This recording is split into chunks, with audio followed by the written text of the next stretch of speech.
সূৰ্য পাহাৰ যেতিয়া কুদৰতপুৰ হৈ যায়,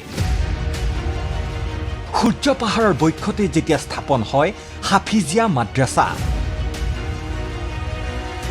তেতিয়াই সচেতন খিলঞ্জীয়াৰ মনলৈ আহে নানা প্ৰশ্ন। খিলঞ্জীয়াই অনুভৱ কৰে বৰঘৰ পালেহি বেদখলকাৰী। এয়া আদিংগিৰিৰ সত্য। আদিংগিৰিৰ এয়া ঐতিহ্যমণ্ডিত সূৰ্য পাহাৰ, যি আদিংগিৰিৰ সূৰ্য পাহাৰৰ টিলাৰ পৰা মা কামাখ্যা, গান্ধী মণ্ডপ, বৰ্ষাপাৰা ষ্টেডিয়াম, আদিংগিৰিৰ সেৱা ভাৰতী কাৰ্যালয় দেখি সেই টিলাটোত এতিয়া সন্দেহযুক্ত নাগৰিকৰ দীঘিল খিলনি। হয়, আদিংগিৰিৰ সূৰ্য পাহাৰো সাৰি নগ'ল। এই স্নেপশ্বটসমূহলৈ মন কৰক। এতিয়া সূৰ্য পাহাৰৰ এয়াই চিনাকি ছবি। অচিনাকি মানুহেৰে ভৰিছে চিনাকি সূৰ্য পাহাৰ, যাৰ ফলত চিনাকি হেৰুৱাই পেলাইছে পাহাৰটোৱে। এই ছাইনবোৰ্ডখনলৈ মন কৰক। হাফিজিয়া মাদ্ৰাছা ও এটিমখানাৰ ছাইনবোৰ্ড এইখন। সূৰ্য পাহাৰৰ ঠাইত ঠাইখিনিৰ নাম কৰি দিয়া হৈছে কুদৰতপুৰ। কাৰ পৃষ্ঠপোষকতাত এয়া কৰা হৈছে তাৰো উল্লেখ আছে ইয়াত। হজৰত শ্বেইখ আলাউদ্দিন ৰতনপুৰী হাইলাকান্দিৰ পৃষ্ঠপোষকতাত স্থাপন হৈছে মাদ্ৰাছাখন। মছজিদো হৈছে সূৰ্য পাহাৰত। স্থানীয় লোকে বিচাৰিছে সূৰ্য পাহাৰ বেদখলমুক্ত হওক। ND24ৰ কেমেৰাৰ সন্মুখতেই এইগৰাকী যুৱকে কৈছে। ধুবুৰীৰ পৰা আহিছিল তেওঁলোকৰ পিতৃ। দেউতাৰ গাঁও আপোনাৰ ধুবুৰী।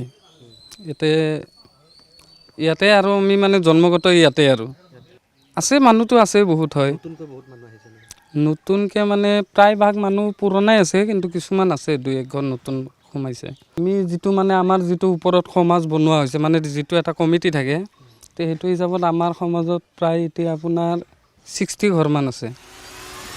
শেহতীয়াকৈ বেদখলৰ বিৰুদ্ধে কঠোৰ স্থিতি লোৱা চৰকাৰলৈ অনুৰোধ স্থানীয় লোকৰ। শীঘ্ৰেই বেদখলমুক্ত কৰক সূৰ্য পাহাৰ। কথা হ'ল এইখিনি বহাইছে মেইনলি কংগ্ৰেছৰ লাষ্ট সময়ত। তেওঁলোকে এতিয়া ৰাস্তা, আপোনালোকে যিটো ৰাস্তা দেখা পাই আছে, এই ৰাস্তাটো JCP লগাই কাটিছে। এটা বা দুটা ৰাতিৰ ভিতৰতে কাটি তেওঁলোকে গোটেই মানুহখিনি বহাইছে। তেতিয়াৰ পৰা আমি লোকেল থানাকো জনাইছোঁ, ইয়াতে মছজিদ বনোৱাৰ সময়তো আমি জনাইছিলোঁ। তেতিয়াও আহি গৌচালাৰ যিজন IC আছিলে, কিবা দৈমাৰী বুলি, দৈমাৰী ছাৰে আহি মছজিদটো ভাঙাৰ ব্যৱস্থা কৰি থৈ গৈছিলে। তেতিয়াৰ পৰা নাছিলে, আকৌ তেনেকুৱাকৈ আহি এঘৰ দুঘৰকৈ এতিয়া বহুত মানুহ বহি গ'ল। এতিয়া আমি এইটো চাইডতে যিটো আমাৰ অসম চৰকাৰৰ যিটো উচ্ছেদ অভিযান চলি আছে, এই উচ্ছেদৰ সময়ত আমিও ভাবিছোঁ এইখিনি মানুহো যাতে উচ্ছেদ হয়। বুধবাৰে ফটোত দেখা এই বেদখল হোৱা স্থান পৰিদৰ্শন কৰি চক্ৰ বিষয়া ৰাজা বৈশ্যৰ ঘোষণা, উচ্ছেদ চলিব সূৰ্য পাহাৰত। ইয়াত বহুখিনি মানুহ যাৰ একো ডকুমেণ্টছ, মেইনলি এইটো ফৰেষ্ট এৰিয়া হয় আৰু ৰেভিনিউ এৰিয়া নহয়। ফৰেষ্ট এৰিয়াতো এনেও বহিব নোৱাৰে, মানুহ কোনো ডকুমেণ্টছো থাকিব নোৱাৰে। তেওঁলোকক কাৰোবাক সোধপোছ কৰিছোঁ, তেওঁলোকৰ কোনো ডকুমেণ্টছ নাই বুলিও কৈছে, তেওঁলোকে মানি লৈছে। আৰু যিহেতু ফৰেষ্ট এৰিয়া হয়, গভৰ্ণমেণ্ট লেণ্ড হয়, আমি সোনকালে ইভিকশ্যন কৰিম। আৰু এইটো ক'ৰবাত যদি সত্ৰৰ ভূমিত বেদখল, ক'ৰবাত বনভূমিত। অৱশ্যে চৰকাৰৰ স্থিতি এইবাৰ স্পষ্ট।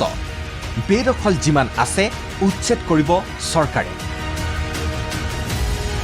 ভিডিঅ' জাৰ্ণালিষ্ট দিব্য বনিয়াৰ সৈতে হিৰুল হকৰ ৰিপৰ্ট, ND24।